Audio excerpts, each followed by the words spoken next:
புது உறவு பார்வையாளர்களுக்கு வணக்கம். இது செய்தி அலசல். நான் உங்கள் ரமேஷ் பாபு.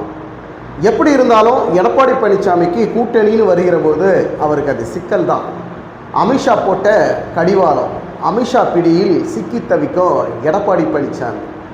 அமித்ஷா சொல்கிறத கேட்டு தான் ஆகணும், வேறு வழியே இல்லைங்க அப்படிங்கிற ஒரு நிலை தான் தற்போது அதிக அளவில் இருக்குது. வர்ற 7ஆம் தேதி எடப்பாடி பழனிசாமி தமிழகம் முழுக்க அனைத்து மாவட்டங்களிலும் 234 தொகுதிகளிலும் சுற்றுப்பயணத்தை மேற்கொள்ள இருக்கிறாரு. வருகிற 7ஆம் தேதி மேட்டுப்பாளையம் தொகுதியிலிருந்து அவருடைய சுற்றுப்பயணத்தை ஆரம்பிக்கிறார். எடப்பாடி பழனிசாமி இன்றைக்கு செய்தியாளர் மத்தியில் என்ன சொல்கிறார் அப்படின்னா, அமித்ஷா சென்னைக்கு வருகிற போது அவர் தெளிவாக சொல்லிட்டாருங்க. கூட்டணி நிலைப்பாடு அறிவிக்கிற போது நாங்கள் மேடையில் இருந்தோம், என்னை வச்சுக்கிட்டு தான் அமித்ஷா அவர்கள் சொல்கிறாரு. கூட்டணியுடைய தலைமை எடப்பாடி பழனிசாமி தான், அவர் தான் முதல்வர் வேட்பாளர், நாங்கள் கூட்டணி ஜெயிச்சா அவர் தாங்க முதல்வர் அப்படிங்கிற தகவலை அன்றைக்கே சொல்லிட்டாருங்க. நீங்கள் ஏங்க திருப்பி கேட்குறீங்க? செய்தியாளர்களுக்கு விறுவிறுப்பாக பரபரப்பாக செய்தி வேணுங்கிறதுனால நீங்கள் எல்லா கேள்வியும் கேட்டுட்ருப்பீங்களா? அவர் அன்றைக்கே சொல்லிட்டாருங்க. நீங்கள் திரும்ப அந்த கேள்வி கேட்காதீங்க, இல்லை டென்ஷன் படுத்தாதீங்க அப்படிங்கிற அளவில் எடப்பாடி பழனிசாமியுடைய அந்த ப்ரெஸ் மீட்டு அதிரடியாக இருந்தது. ஆனால் இங்கே என்ன நடக்குது அப்படின்னா, நேற்று தமிழக வெற்றி கழகத்தினுடைய தலைவர் விஜய் அவர்கள் கட்சியினுடைய செயற்குழு கூட்டம், இந்த ஆண்டினுடைய முதல் செயற்குழு கூட்டத்தில் பல்வேறு தீர்மானங்கள் எடுக்கப்பட்டது. அந்த தீர்மானங்களின் அடிப்படையில் தமிழக வெற்றி கழகத்தினுடைய தலைவர் விஜய் அவர்கள் 2026 சட்டமன்ற தேர்தலை எதிர்நோக்கி வெற்றி பெற்றே ஆக வேண்டும், ஆட்சியை பிடித்தே ஆக வேண்டும் அப்படிங்கிற கணக்கில் விஜய் அவர்களுடைய அரசியல் பயணம் இருக்கா, இல்லை வேறு ஏதோ ஒரு கூட்டணி ஜெயிக்கணும், அந்த கட்சி தான் ஜெயிக்கணும், அதற்கு நம்ம பின்புலமாக இருந்து மறைமுகமாக இருந்து செயல்படலாமா அப்படிங்கிற அளவில் இன்றைக்கி மக்கள் மத்தியில் ஒரு சந்தேகம் ஏற்படக்கூடிய வகையில் விஜய் அவர்களுடைய பேச்சு இருக்குது அப்படின்னு சமூக வலைதளத்தில் வைக்கக்கூடிய ஒரு பேசுபொருளாக இருக்கிறது. திமுக அதிமுக தன் சுய லாபத்திற்காக பிஜேபியுடன் கூட்டணி வைத்த மாதிரி நான் என்றைக்கும் அவங்களோட கூட்டணி வைக்க மாட்டேங்க, தாவேக்கா அவங்களோட கூட்டணியை வைக்க மாட்டேங்க அப்படின்னு விஜய் அவர்கள் சொல்கிறார். ஆனால் இன்னொரு விஷயத்தையும் அவர் சொல்கிறார். என்ன அப்படின்னா, திமுக பாஜகவுடன் இன்னைக்கு இல்லைங்க, என்றைக்குமே கூட்டணி நாங்கள் வைக்க மாட்டோம் அப்படின்னு சொல்கிறாரு. இந்த இடத்துல அதிமுக இல்லை. முதல்ல சொன்னார் என்னன்னா, திமுக அதிமுக தன் சுய லாபத்திற்காக பாஜகவுடன் கூட்டணி வைத்தது போல் தாவேக்கா என்றைக்குமே கூட்டணி வைக்க மாட்டோம்னு சொல்கிறாரு. அதன் பிறகு இன்னொரு வார்த்தையும் சொல்கிறாரு, அங்கே தான் நம்ம மைனூட்டாக கவனிக்கணும். திமுகவுடன் பாஜகவுடன் இன்றைக்கு இல்லைங்க, என்றைக்குமே கூட்டணி இல்லைங்க அப்படிங்கிற இந்த இடத்துல அதிமுகவுடைய பேர் இருக்காது. அப்போது எடப்பாடி பழனிசாமிக்கு விஜய் அவர்கள் கொடுக்கறது ஆஃபரா இல்லை ஆப்பா? ஆஃபர்னா அவர் அதாவது அமித்ஷா சொன்ன மாதிரி நாடாளுமன்ற தேர்தலில் ஜன்னலை கதவெல்லாம் திறந்துருக்குங்க, வாங்கன்னு கூப்பிட்டுருந்தார் இல்லையா, அதுபோல் இப்போ விஜய் அவர்கள் எடப்பாடி பழனிசாமிக்கு ஒரு கதவே திறந்து வச்சிருக்கிறார் போல இருக்கு. ஒரு ஆஃபர் கொடுக்குறாரு, இல்லை மறைமுகமாக ஆப்பு கொடுக்குறாரு. தனித்து நிற்கணும்னு சொல்லிட்டு விஜய் அவர்கள் மிகப்பெரிய அளவில் பிளான் போடுறாரு. ஆனால் அதே நேரத்தில் இன்னொரு பக்கமும் பிளான் வைக்கிறாங்க. என்ன அப்படின்னா, எங்களுடைய தலைமை ஏற்று வரக்கூடியவர்கள், எங்களுடைய எண்ணத்தையும் கொள்கைகளையும் பிடித்து வரக்கூடியவர்கள் தாராளமாக வரலாங்க அப்படின்ற ஒரு ஆஃபரை எடப்பாடி பழனிசாமிக்கு விஜய் அவர்கள் மீண்டும் கொடுக்குறாரு. ஆனால் எடப்பாடி பழனிசாமியால் என்ன செய்ய முடியல, பாஜகவிலிருந்து வெளியே போக முடியாது. ஏன்னா அப்படி ஒரு கடிவாளத்தை அமித்ஷா அவர்கள் எடப்பாடி பழனிசாமிக்கு போட்டு வச்சிருக்கிறாரு, அங்கேருந்து மீறவே முடியாது.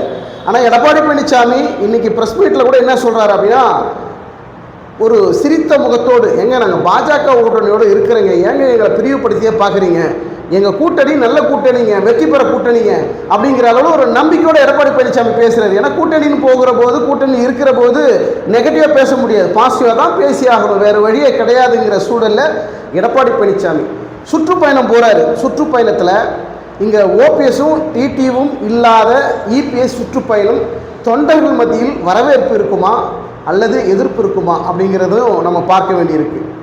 விஜய் அவர்களுடைய அரசியல் கணக்கில் எடப்பாடி பழனிசாமி இருக்கிறாரு அப்படிங்கிறது நம்மளால் ஓரளவுக்கு புரிந்து கொள்ள முடிகிறது. விஜய் அவருடைய கூட்டணியில் எடப்பாடி பழனிசாமி வரலாம் வாங்க அப்படிங்கிற ஒரு அழைப்பு விஜய் அவர்கள் எடப்பாடிக்கு மீண்டும் கொடுக்குறாரு. ஆனால் எடப்பாடி பழனிசாமியில் என்ன பண்ண முடியாது, போகவே முடியாது அப்படிங்கிற ஒரு சூழல் எடப்பாடி பழனிசாமி சிக்கி தவிக்கிறார். 2026 சட்டமன்ற தேர்தலில் 4 முனை போட்டி அப்படிங்கிறது நிச்சயமாக நடக்கும். திமுக கூட்டணி, பாஜக அதிமுக கூட்டணி, நாம் தமிழர் கட்சி, தமிழக வெற்றி கழகம், இப்படி 4 முனை போட்டி அப்படின்னு வருகிற பொழுது இங்கே யாருக்கு செல்வாக்கு இருக்குது, தொண்டர்கள் மத்தியில் வரவேற்பு எந்த கூட்டணிக்கு இருக்குங்கிறது மிகப்பெரிய அளவில் எதிர்பார்க்கப்படக்கூடிய ஒரு விஷயமாக இருக்குது. விஜய் அவர்களுடைய போக்கு, அந்த அரசியல் கணக்கு, கூட்டணி கணக்கு, தனியாக நிற்கிறன்ற கணக்கெல்லாம் எடுபடுமா அந்த தேர்தலில் அப்படிங்கிற ஒரு பார்வை, நம்ம கள நிலவரத்தை யதார்த்தமாக பேசுகிறோம். எந்த கட்சிக்குமே சரி, எந்த கூட்டணிக்கும் சரி சாதகமாக நம்ம பேசலை. கள நிலவரம் என்ன? விஜய் அவர்கள் 2026 தனித்து நிற்கணுங்கிறது அது ஒரு மாசான விஷயம் தான். அதுக்கு ஒரு தனியாக நிற்கணும்னா அதுக்கு ஒரு தில்லு வேணும். ஏன்னா 52 ஆண்டுகளாக கட்சி தொடங்கி இருக்கக்கூடிய அதிமுகவும் சரி, திமுக அதிமுக மிகப்பெரிய கட்சி, பல ஆண்டுகள் பல முறை ஆட்சி செய்த கட்சி. அவர்கள் கூட இன்னைக்கு தனியாக நிற்க முடியாது.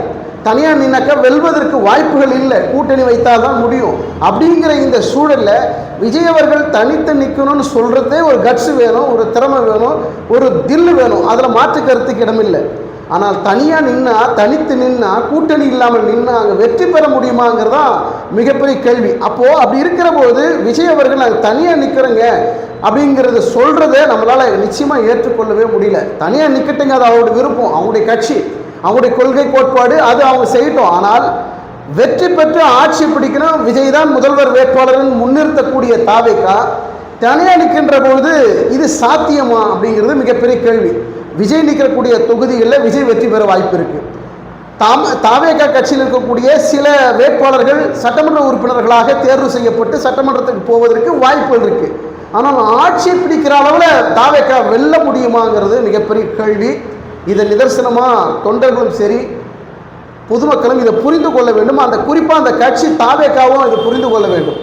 அதற்காகத்தான் இங்கே என்ன ஒரு ட்விஸ்ட் வைக்கிறார் விஜய் அவர்கள் அப்படின்னா, எடப்பாடி பழனிசாமிக்கு எந்த இடத்துலையுமே ஒரு விமர்சனத்தை நேரடியாக விஜய் அவர்கள் சொல்லாததற்கு காரணம், எடப்பாடி பழனிசாமி தாவேகாவுடன் கூட்டணி வைப்பதற்கு ஒரு அழைப்பை மறைமுகமாக கொடுத்து கொண்டிருக்கிறாரா அப்படிங்கிற ஒரு பார்வையும் நம்ம பார்க்க வேண்டியிருக்கு. ஆனால் இதற்கு முட்டுக்கட்டையாக, ஒரு தடையாக, ஒரு நெருக்கடி கொடுக்குற வகையில் அமித்ஷா அவர்கள் இருக்கிறார். அமித்ஷாவை மீறி எடப்பாடி பழனிசாமியால் ஒன்றுமே செய்ய முடியாத அளவில் இன்றைக்கு ஒரு கட்டுக்கோப்பான, ஒரு கடிவாளம் போட்ட ஒரு சூழலாகத்தான் பாஜக அதிமுக கூட்டணி இருக்குது. இங்கிருந்து வெளியேறுவதுங்கிறது சாத்தியமே இல்லாத ஒரு விஷயமாகத்தான் நம்ம பார்க்குறோம். ஸோ இந்த சுற்றுப்பயணம் அப்படிங்கிறது கட்சியை பலப்படுத்துறதுக்கும் தொண்டர்கள் மத்தியில் இருக்கக்கூடிய அந்த அதிருப்தி, குழப்பம் அதெல்லாம் நீக்கணும் அப்படின்னா நம்ம நேரடியாக போகலாம். இது நல்ல விஷயம். அதிமுக சுற்றுப்பயணம், எடப்பாடி பழனிசாமி வர்ற 7ஆம் தேதி சுற்றுப்பயணம் போகிறதுங்கிறது வரவேற்கத்தக்கது, நல்ல விஷயம். ஏன்னா இன்னும் தேர்தல் 9-10 மாதங்கள் இருக்குது. இந்த நேரத்திலேயே ஒரு பல்ஸை பார்க்கலாம். எடப்பாடி பழனிசாமி மக்கள் மத்தியில் களத்தில் போய் நின்று தொகுதி வாரியாக மக்களை சந்திக்கின்ற போது என்னென்ன பிரச்சனை இருக்குது, அங்கே இருக்கக்கூடிய நிர்வாகிகள் மத்தியில், தொண்டர்கள் மத்தியில் ஏதாவது குழப்பம் இருக்கா? ஏன்னா அதிமுகவில் ஓபிஎஸ்சி, டிடிவி இல்லை. அவர்களுடைய ஆதரவாளர்கள், அவருக்கு சாதகமான வரவேற்பு கொடுக்குறவர்கள் இருக்கக்கூடிய தொண்டர்கள் எடப்பாடி பழனிசாமிக்கு அங்கே அந்த களத்தில், அந்த தொகுதியில் என்ன மாதிரியான எதிர்ப்புகளோ வரவேற்பு கொடுக்குறார்களா அப்படிங்கிறது ஒரு பக்கம். இதையும் பல்சு பார்க்குறது எடப்பாடி பழனிசாமிக்கு இது சரியான சந்தர்ப்பம் தான். இந்த சுற்றுப்பயணம்ங்கிறது ஒரு நல்ல பலனை கொடுக்கும். ஆனால் அந்த நல்ல பலனுங்கிறது பாஜக அதிமுக கூட்டணிக்கு அது நல்ல பலனா, இல்லை எடப்பாடி பழனிசாமி அதிமுகங்கிற ஒரு கட்சிக்கு நல்ல பலனா அப்படிங்கிறதான் இங்கே மிகப்பெரிய கேள்வியாக இருக்கிறது. 2026 சட்டமன்ற தேர்தலில் பாஜக அதிமுக கூட்டணியில் மற்ற கட்சிகள் இணைவதற்கு, மற்ற கட்சியில் 2 கட்சி தான் இருக்குது, தேமுதிக, பாமக கூட இன்னைக்கு 2 பிரிவாக இருக்குது. ஒன்று ராமதாஸ் அணி, இன்னொன்று அன்புமணி ராமதாஸ் அணி. அன்புமணி ராமதாஸ் அணி ஒரு கட்சி கூட்டணிக்கு போகிறதுன்னு விருப்பப்படுறாங்க. ராமதாஸ் அவர்கள் இன்னொரு கட்சிக்கு கூட்டணிக்கு போகணுன்னு ஆசைப்படுறாங்க. ஸோ இவங்க 2 பிரிவாக இருக்கிறதுனால இங்கே 2 பேருமே எந்தெந்த கட்சி கூட்டணிக்குள் போவார்கள் அப்படிங்கிற ஒரு எதிர்பார்ப்பும் இங்கே இருக்கத்தான் செய்கிறது. ஏன்னா இன்றைக்கி டிடிவி தினகரன் ஒரு தெளிவான ஒரு பளிர்னு ஒரு விஷயத்த சொல்கிறாரு. அமித்ஷா கை காட்டுறவர் தாங்க முதல்வர் வேட்பாளர். ஆல்ரெடி அவர் தேர்வு பண்ணிட்டாங்க, முடிவு பண்ணியிருக்கிறார் அமித்ஷா.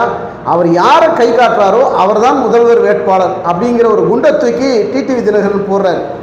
இந்த இடத்துல இன்னொன்று மறைமுகமாக அப்போ ஓபிஎஸ் தான் முதல்வர் வேட்பாளரா அப்படிங்கிற ஒரு கேள்வியோட அங்கே எழதான் செய்கிறது. பொறுத்திருந்து பார்க்கலாம். இந்த கூட்டணி கணக்கில் எடப்பாடி பழனிசாமி அவர் தனித்துவமாக தன்னிச்சையாக அதிமுகங்கிற ஒரு மாபெரும் இயக்கத்தின் பின்னணியில் இருந்து அதிமுகனுடைய பொதுச் செயலாளர் அப்படிங்கிற பதவியில் இருந்து அவரால் சரியான முடிவு ஒரு மாற்றத்திற்கு உட்பட்டதான முடிவாக இருக்குமா, அல்லது அவர் எடுக்கின்ற முடிவுக்கு அமித்ஷா கட்டுப்போடுவாரா அப்படிங்கிற ஒரு பார்வை இருக்கு இல்லையா, அங்கே ஒரு கேள்வி இருக்கு இல்லையா. இதையெல்லாம் எப்படி எடப்பாடி பழனிசாமி டீல் பண்ண போகிறார் அப்படிங்கிறத நம்ம பொறுத்திருந்து பார்க்கலாம். அதே வேளையில் தமிழக வெற்றி கழகம் அதிமுகவுக்கு, அதாவது எடப்பாடி பழனிசாமிக்கு ஒரு ஆஃபர் கொடுக்குறாங்க. அந்த ஆஃபர் எடப்பாடி பழனிசாமியால் பயன்படுத்த முடியுமா அப்படிங்கிறதான் இங்கே ஒரு கேள்வி இருக்குது. பொறுத்திருந்து பார்க்கலாம். மீண்டும் அடுத்த ஒரு வீடியோ சந்திப்போம். உங்களுடைய கருத்துக்களை மறக்காமல் கமெண்ட் செக்ஷனில் பதிவு பண்ணுங்கள். எடப்பாடி பழனிசாமி அமித்ஷாவை விட்டுட்டு, பாஜகவை விட்டுட்டு அவருடைய பிடியிலிருந்து எடப்பாடி பழனிசாமி வெளியேற முடியுமா? அப்படி வெளியேறுகின்ற பட்சத்தில் அமித்ஷா அவர்கள் அதை பார்த்து கொண்டு சும்மா இருப்பாரா அப்படிங்கிற பல்வேறு கேள்விகள் இருக்கு இல்லையா. உங்களுடைய கருத்துக்களை கமெண்ட் செக்ஷனில் மறக்காமல் பதிவு பண்ணுங்கள். மீண்டும் அடுத்த ஒரு வீடியோவில் சந்திப்போம். நன்றி, வணக்கம்.